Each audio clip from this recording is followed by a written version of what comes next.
Rumah Kentang di Bandung selalu memiliki aura misterius. Terletak di jalan kecil yang sepi, rumah itu dikelilingi oleh pohon-pohon tua yang menjulang tinggi, seolah-olah melindungi rahasia yang tersembunyi di dalamnya. Rumah itu memiliki cerita yang sudah beredar dari mulut ke mulut selama bertahun-tahun. Orang-orang bilang, ada aroma kentang rebus yang selalu tercium di malam hari. Mereka yang pernah memasuki rumah itu seringkali tidak kembali atau kembali dengan cerita yang membuat bulu kuduk merinding.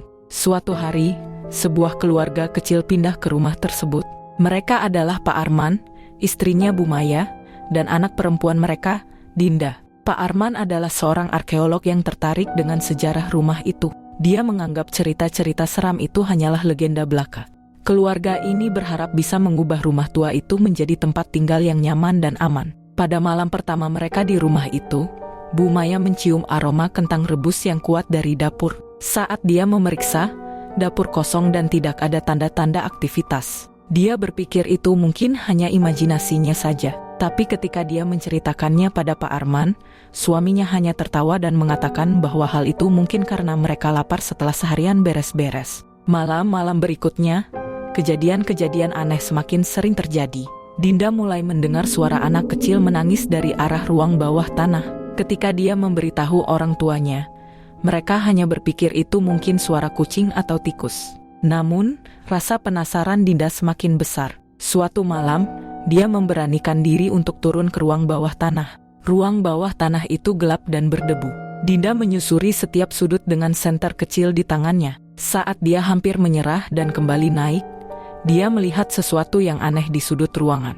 Sebuah boneka tua yang lusuh tergeletak di lantai. Boneka itu tampak seperti telah lama ditinggalkan, namun mata kaca kecilnya seolah-olah menatap langsung ke arah Dinda. Tiba-tiba, boneka itu jatuh sendiri dan membuat Dinda lari terbirit-birit ke atas. Pak Arman yang mendengar keributan itu segera menyusul Dinda. Ketika dia sampai di ruang bawah tanah, tidak ada yang aneh. Hanya sebuah boneka tua yang tampak tidak berbahaya. Namun, saat dia mengambil boneka itu, dia merasa ada sesuatu yang dingin dan menyeramkan menyentuh kulitnya. Dengan cepat, dia meletakkan kembali boneka itu dan mengajak Dinda keluar dari ruang bawah tanah. Hari-hari berlalu, Pak Arman mulai menyelidiki sejarah rumah itu lebih dalam. Dia menemukan bahwa rumah tersebut pernah dihuni oleh sebuah keluarga besar yang semuanya tewas secara misterius. Kisah tentang aroma kentang rebus ternyata berasal dari salah satu anggota keluarga yang sering merebus kentang untuk anak-anaknya sebelum mereka hilang secara misterius. Semakin Pak Arman menggali informasi, semakin dia merasakan ada sesuatu yang salah dengan rumah itu.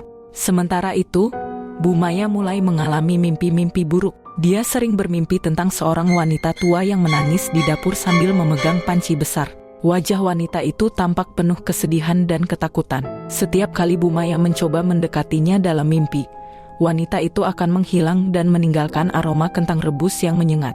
Ketika Bu Maya menceritakan mimpi-mimpinya pada Pak Arman, dia mulai percaya bahwa ada sesuatu yang sangat salah di rumah itu. Suatu malam, kejadian puncak terjadi. Seluruh rumah bergetar dan aroma kentang rebus memenuhi setiap sudut rumah. Lampu-lampu berkedip-kedip dan suara tangisan anak kecil terdengar semakin jelas. Pak Arman, Bu Maya, dan Dinda berkumpul di ruang tengah, ketakutan dan bingung. Mereka merasa ada sesuatu yang mengawasi mereka, sesuatu yang sangat jahat. Dengan penuh keberanian, Pak Arman memutuskan untuk kembali ke ruang bawah tanah dan mencari tahu apa yang sebenarnya terjadi. Bu Maya dan Dinda menunggu di atas dengan cemas. Saat Pak Arman turun, dia merasa udara semakin dingin dan menekan. Ketika dia sampai di sudut di mana boneka tua itu berada, dia melihat sesuatu yang mengerikan. Dinding di belakang boneka itu tampak seperti telah ditembok ulang secara kasar. Pak Arman merasakan ada sesuatu di balik dinding itu. Dengan cepat, dia mengambil alat untuk membongkar dinding. Saat tembok itu runtuh, aroma kentang rebus semakin kuat dan hampir membuatnya pingsan. Di balik tembok itu, dia menemukan sebuah ruang kecil dengan panci besar yang masih berisi kentang busuk. Di samping panci, ada tengkorak kecil yang tampak seperti milik seorang anak. Pak Arman terkejut dan mundur dengan ketakutan. Dia menyadari bahwa ini adalah tempat di mana keluarga yang dulu tinggal di sini menyimpan rahasia gelap mereka. Pak Arman kembali ke atas dan menceritakan apa yang dia temukan kepada Bu Maya dan Dinda. Mereka memutuskan untuk meninggalkan rumah itu secepat mungkin. Dengan tergesa-gesa, mereka mengemas barang-barang mereka dan keluar dari rumah itu. Saat mereka melangkah keluar, mereka mendengar suara wanita tua menangis dari dalam rumah, seolah-olah meratapi kepergian mereka. Rumah kentang tetap berdiri di sana, menunggu penghuni baru yang mungkin tidak tahu apa yang menanti mereka. Aroma kentang rebus masih tercium di malam hari, dan suara tangisan anak kecil masih terdengar dari ruang bawah tanah. Rahasia gelap rumah itu tetap tersembunyi, menunggu untuk ditemukan oleh mereka yang cukup berani untuk mencari tahu. Dan begitu cerita rumah kentang berakhir, keluarga Pak Arman belajar satu hal yang pasti, beberapa rahasia lebih baik dibiarkan tersembunyi, dan beberapa rumah lebih baik dibiarkan kosong.